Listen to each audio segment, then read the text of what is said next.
This is your dream home buddy, Marvin Marquez, and we are here in Goodrich Subdivision, Marikina City. Ang ipapakita ko sa inyo ngayon, it is a modern industrial house for sale. And then this type of house is a duplex. Okay, and then meron tayong RFO, ready for occupancy na, and then meron din tayong pre-selling kung hindi naman po kayo nagmamadali. Okay, so check na natin yung loob ng bahay. Okay, so proceed tayo dito sa may pedestrian gate. Okay? And then, pagpasok natin dito, mga ka-dream homes, meron tayong 2-car carport. Okay? And then, few steps. This is your main door. Pasok na tayo. Alright. So, nandito na tayo ngayon sa may loob ng house. It is a open concept. So, mapapansin nyo, andito yung living area and then yung dining area. So, proceed tayo dito ngayon sa may kitchen area. And this is your kitchen area. Meron ka ditong breakfast nook. Pwede kang maglagay dito ng 2 upuan. And then merong sink and your faucet. And this is the cabinet. Okay, so naka-ready na rin po dyan yung range hood. And then pwede na rin kayong maglagay ng cooktop. And then soft close na rin siya. May hanging lights and provision for your 1-door refrigerator. Okay, so nandito tayo ngayon sa may service area. So you can set up your washing machine here and then pwede na rin kayong magsampay. And then lots of cabinet na pwede kayong maglagay ng mga cleaning equipment. Okay, so this part is my favorite area. Bakit? Pwede tayong magbasa ng libro, pwede tayong tumambay dito, or kung anong gusto nyong gawin. So, proceed tayo sa second floor. Oh, bago pala tayo pumunta sa second floor, tignan muna natin yung storage area. And then, meron din silang powder room.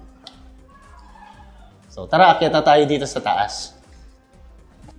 So, ayun. Tapos na natin makita yung ground floor, proceed na tayo sa may second floor. Alright, so nandito tayo ngayon sa inyong family area. Pwede nyo rin siyang gawing office area. Ang kagandahan dito, meron kayong sliding window. Wow, ang hangin. Proceed tayo sa mga kwarto. But, bago natin tignan yung mga kwarto, tignan muna natin yung common toilet and bath. Dito sa space na yan, shower area, pinaghiwalay na ni seller. And itong part na to is your toilet with sink.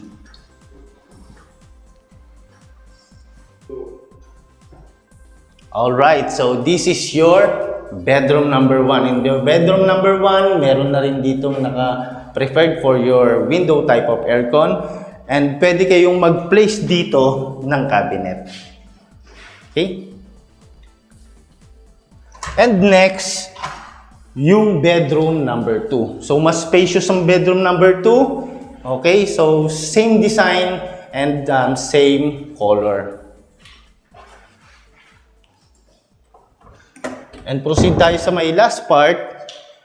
And this is your master bedroom. So, master bedroom, so napakalaking space, mga ka-dream home. Mapapansin nyo, meron kayong TV set. And then, ang daming mga lights, may mga spotlight pa. And then, syempre, merong cove ceiling design. And this part is your walk-in closet. And this is the last part, your master toilet and bath. Ang nagustuhan ko dito is yung habang maliligo ka, pwede mong patayin yan.